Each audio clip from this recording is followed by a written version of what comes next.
friends, today we will learn about gravitation in class 11 physics chapter 8. Gravitation के बारे में हमने पहले भी स्टडी किया हुआ था कि ग्रेविटेशनल फोर्स क्या होता है। जैसे कोई एक ऑब्जेक्ट यहाँ पे रखा हुआ है जिसका मास जैसे हम सोच लेते हैं m1 है, उसके नजदीक में कोई एक ऑब्जेक्ट दूसरा भी है जैसे जिसका मास m2 है। सो m1 एंड m2 दोनों मास वाले जो ऑब्जेक्ट है उसके बीच का डिस्टेंस जैसे सोच लेते हैं r है। सो ग्रेविटेशनल फोर्स का फॉर्मूला ऐसे होता है F is G m1 m2 divided by r square. Means यहाँ पे ग्रेविटेशनल फोर्स जो होता है वो दोनों ऑब्जेक्ट को अट्रैक्ट करता है एक दूसरे की ओर, मीन्स अट्रैक्टिव फोर्स है।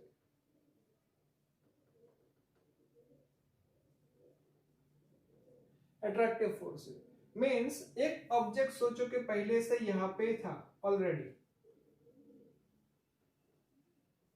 दूसरा ऑब्जेक्ट इनिशियल में कहीं पे दूर फार अवे इन्फिनिट पे था,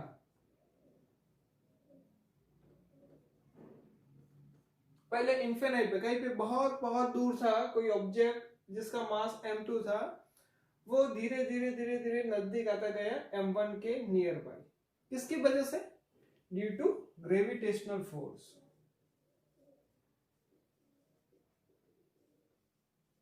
ड्यू टू ग्रेविटेशनल फोर्स जो ऑब्जेक्ट m2 था वो पहले इन्फिनिट पे था, लेकिन m1 की वजह से उसका जो अट्रैक्टिव फोर्स होता है उसकी वजह से m2 मास वाला जो ऑब्जेक्ट उसके नियर बाय आ गया, यहाँ पे आके लोकेट हो गए। जैसे अभी सोचो कि हम एक ऑब्जेक्ट जो है m2 मास वाला उसको हम दूर ले जाना चाहते हैं, so we have to provide some external energy, means we have to do work done against gravitational energy, against gravitational force means एक m1 वाला कोई ऑब्जेक्ट है, m2 मास वाला कोई ऑब्जेक्ट है, दोनों के बीच में ग्रेविटेशनल फोर्स एक्सर्टेड है। अब वो फोर्स का अपोज करके हमें ए ऑब्जेक्ट को दूर ले जाना है तो कुछ वर्क अप्लाई करना होगा, कुछ वर्क डन करना पड़ेगा against gravitational force, then and only a object को हम दूर ले जा पाएंगे, अदरवाइज वो वहां से मूवमेंट नहीं करेगा। यदि ग्रेविटेशनल फोर्स ज्यादा होगा सो नियर बाय हो जाएगी, दोनों एक दूसरे के नजदीक में आएंगे। But magnitude of the gravitational force is very low, so object located over there at the same distance. Means ये बात की हमने gravitational force की। अब बात करते हैं ग्रेविटेशनल पोटेंशियल एनर्जी किसे बोलते हैं।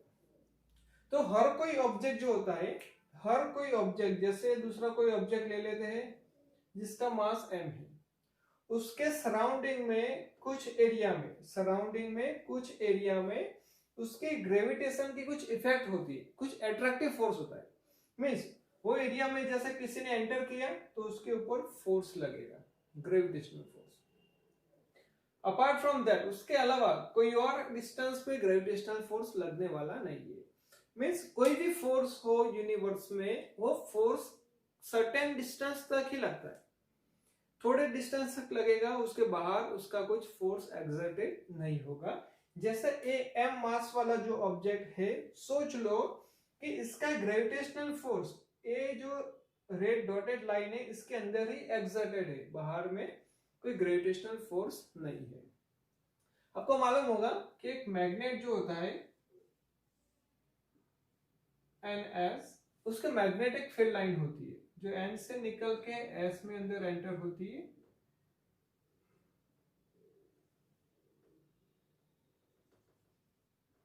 ओके आपको मालूम होगा। मींस ए मैग्नेट के नियर बाय, जैसे यहां पे कोई आयन का पीस रखोगे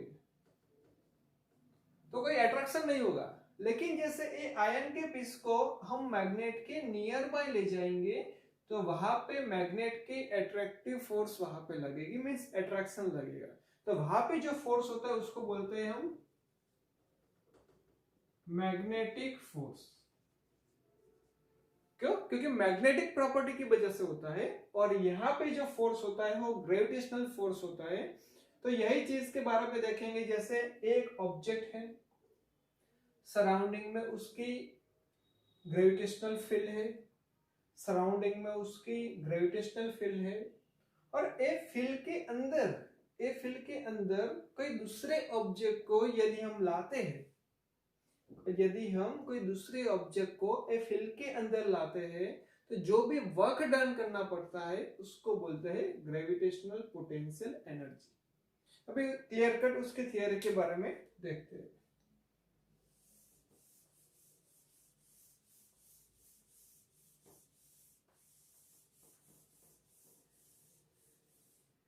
अभी ये थियरी लर्न करने के लिए हम अर्थ की रिलेटेड में ग्रेविटेशनल पोटेंशियल एनर्जी लर्न करेंगे।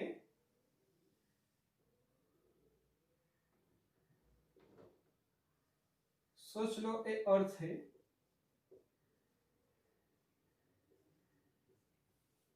अर्थ का सेंटर जैसे यहाँ पे हम सपोज करते हैं, तो यहाँ पे ए उसकी कुछ रेडियस होगी आर ई। अर्थ की रेडियस को हम ले लेते हैं R E.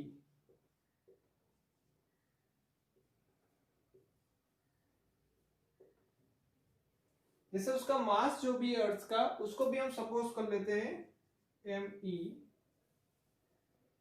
Mass of earth. दो चीज हमने ले ली। अब जैसे कोई ऑब्जेक्ट, यहां पे कोई ऑब्जेक्ट जिसका मास m है, वो इनिशियल में इंफिनिट पे रखा हुआ है। कोई ऑब्जेक्ट है जिसका मास m है, वो इनिशियल में इंफिनिट पे रखा हुआ है। सोच लो साइंटिस्ट जो जाते हैं स्पेस में, वो जैसे इंफिनिट पे है ऐसा हमने सोच लिया। जैसे इंफिनिट पे कोई भी ऑब्जेक्ट होता है, तो वहां पे अर्थ की ग्रेविटेशनल फोर्स उसके ऊपर लगने वाले नहीं है। Means there is no gravitational force exerted on the mass m। So यहाँ पे इसकी ग्रेविटेशनल पोटेंशियल एनर्जी, उसको u से डिनोट करते हैं, वो हो जाएगी 0। At infinite gravitational potential energy is 0।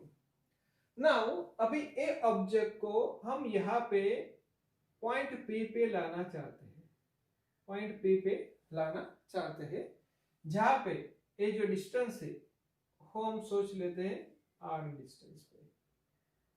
Means earth के सेंटर से r डिस्टेंस पे एक पॉइंट P है, वहां पे हमें ऑब्जेक्ट को लाना चाहते हैं। फ्रॉम इनफिनिट, इनफिनिट बहुत दूर है, उसके कुछ एनर्जी की पोटेंशियल एनर्जी 0 है, वहां से हम ए ऑब्जेक्ट को ए पॉइंट पे लाना चाहते हैं। तो ए पॉइंट पे लाने के लिए जो भी वर्क डन करना पड़ेगा ये ऑब्जेक्ट के ऊपर, उसको हम बोलेंगे ग्रेविटेशनल पोटेंशियल एनर्जी। लेकिन यहाँ पे हम इनफिनिट से तो उसको ला नहीं पाएंगे, तो हम एक और तरीका लेते हैं। कौन सा तरीका? देखो, इनिशियल में ये जो ऑब्जेक्ट है, सोचो यहाँ पे कोई पॉइंट Q पे रखा हुआ है। ये जो अर्थ के सेंटर से उसका डिस्टेंस x से, ऐसा हमने सपोज कर दिया। क्या किया हमने? अर्थ के सेंटर से ऑलरेडी इनिशियल में ये जो m मास वाला ऑब्जेक्ट है वो Q पॉइंट पे रखा हुआ है। इस वो चीज हम लिख देते हैं। Let object of mass m placed at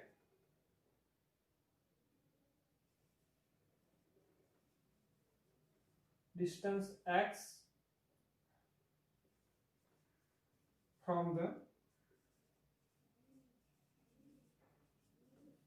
center of earth. Means earth के सेंटर से x डिस्टेंस पे एक पॉइंट Q है, वहां पे ए ऑब्जेक्ट को हमने रखा हुआ है। सो ग्रेविटेशनल फोर्स कितना लगेगा? So gravitational force F is equals to पहले तो कांस्टेंट, कोई एक ऑब्जेक्ट का मास मीन्स अर्थ का मास me, देन दूसरे ऑब्जेक्ट का मास उसको हम बोलेंगे m डिवाइड बाय डिस्टेंस। कितने डिस्टेंस पे रखा हुआ है हमने, x डिस्टेंस पे रखा हुआ है, तो यहाँ पे हम लिख देंगे x स्क्वायर। ग्रेविटेशनल फोर्स का फॉर्मूला आपको मालूम है, GMM divide by r square. ये ग्रेविटेशनल फोर्स का फॉर्मूला बन गया। अब जैसे ए ऑब्जेक्ट को हम थोड़ा सा डिस्प्लेसमेंट करवा दें, यहां से थोड़ा सा डिस्प्लेसमेंट करवा दें, dx जितना, कितना, dx जितना थोड़ा सा डिस्प्लेसमेंट करवा दे, dx जितना डिस्प्लेसमेंट करवा दे। Now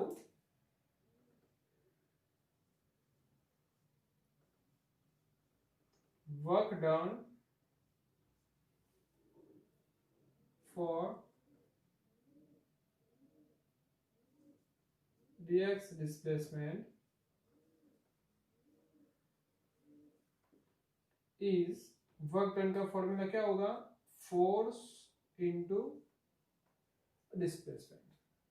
work done is equals to force into displacement.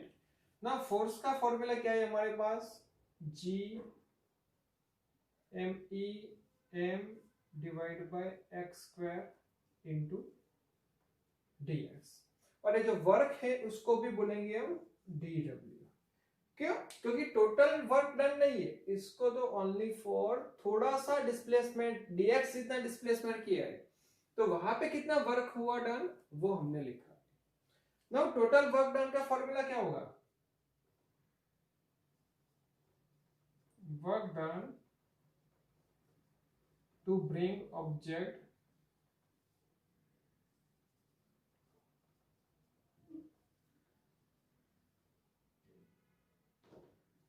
of mass m from infinite to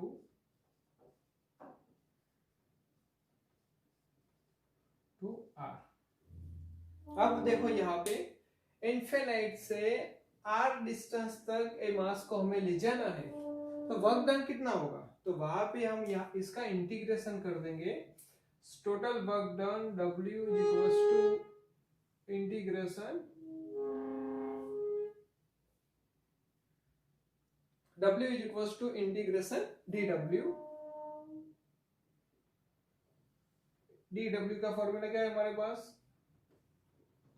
GMEM divided by x square into dx। अब कहां से कहां तक का इंटीग्रेशन करेंगे हम, फ्रॉम इन्फिनिट से पॉइंट r तक हमें ले जाना है।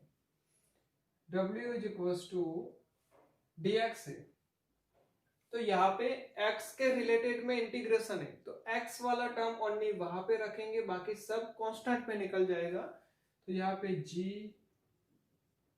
MEM integration 1 by x square, तो रहेगा x raise to minus 2 into dx from infinite to r।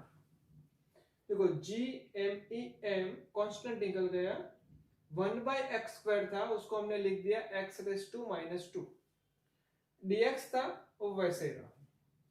अब इंटीग्रेशन का रूल्स क्या है, पावर में एक प्लस करो और उससे डिवाइड करो, तो वो हम यहाँ पे इंटीग्रेशन करते हैं।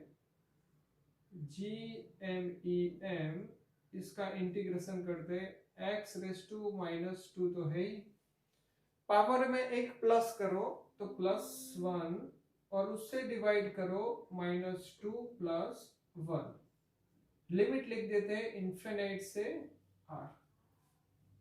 अभी आगे देखते हैं स्टेप में, सिंप्लीफिकेशन करते हैं। यहाँ पे देखो x raise to minus 2 plus 1, तो क्या रहेगा, GMEM यहाँ पे रहेगा x raise to minus 1 divide by -1 रहेगा इन्फिनिट से r, लिमिट हमने लिख दी। -1 आगे आ जाएगा तो बन जाएगा -GMEM, x रेज टू -1 है तो उसकी जगह पे क्या लिख सकते हैं हम, 1 बाय एक्स लिख सकते हैं। तो यहाँ पे हमने लिख दिया 1 बाय एक्स, लिमिट लिखिए इन्फिनिट से r। 1 बाय 1 सबसे पहले हम r लिखेंगे, फिर हम इन्फिनिट लिखेंगे। तो देखो -GMEM 1/r मीन्स x की जगह पे हमने अपर लिमिट लिख दी, देन माइनस करके x की जगह पे हमने लोअर लिमिट मीन्स इन्फिनिट लिख दिया। लेकिन 1/∞ तो 0 बन जाएगा, तो रिमेनिंग क्या बचा है 1/r। सो वर्क डन मिल गया हमें -GMEM डिवाइडेड बाय r। ये हमें वर्क डन मिल गया। मीन्स इन्फिनिट से गिवन पॉइंट तक लाने के लिए मीन्स p पॉइंट तक लाने के लिए जो भी वर्क डन हुआ, that work is stored as a potential energy. So this work is defined as the potential energy is equals to -GMEM divided by r। इसको हम ऐसे भी लिख सकते हैं U at r is equals to means potential energy at distance r is defined as -GMEM by r। देखो friend, हमने यहाँ पे gravitational potential energy find out की at a distance r, means earth के सरफेस से थोड़े दूर हमने फाइंड आउट कर दी। अब हम ऐसा सोचते हैं कि जैसे अर्थ के सरफेस पे ग्रेविटेशनल पोटेंशियल एनर्जी कितनी होगी, तो ग्रेविटेशनल पोटेंशियल एनर्जी शॉर्ट में लिखता हूं मैं ग्रेविटेशनल पोटेंशियल एनर्जी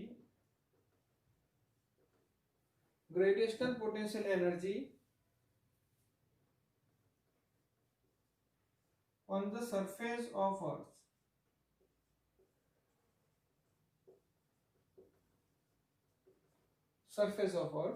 सो जो डिस्टेंस हमने r लिखा है r, इसकी जगह पे हम ले लेंगे r equals to re, earth की रेडियस हम ले लेंगे। तो यहाँ पे potential energy u at re is equals to GMEM minus divided by re। अब यहाँ पे आपको ध्यान रखना है, जो जो फॉर्मूला आते जाएंगे थोड़ा बहुत वेरिएशन होगा, प्लस माइनस r स्क्वायर। तो देखो इनिशियल में हमने ग्रेविटेशनल फोर्स का फॉर्मूला जो लर्न किया था वो कैसा था, GMEM डिवाइडेड बाय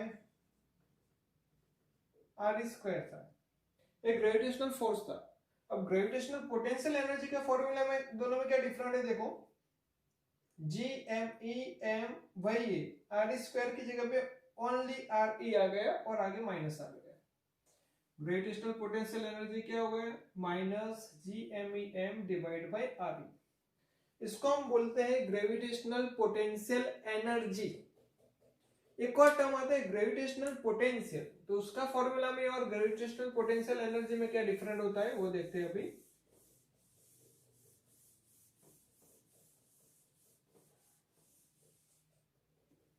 दूसरा टर्म आता है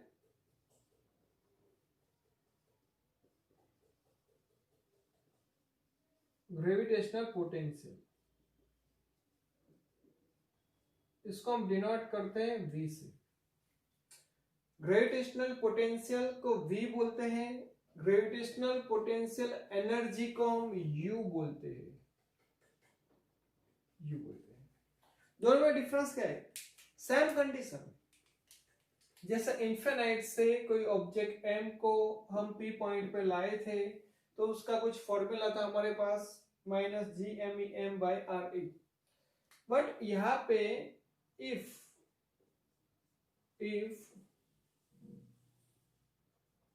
object is of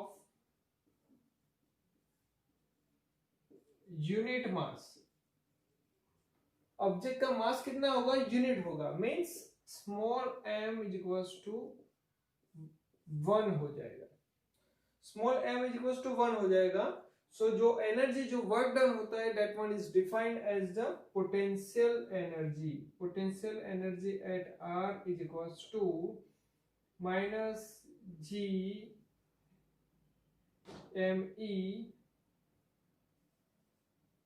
और m की जगह पे हम लिखेंगे 1 divide by r at a distance r।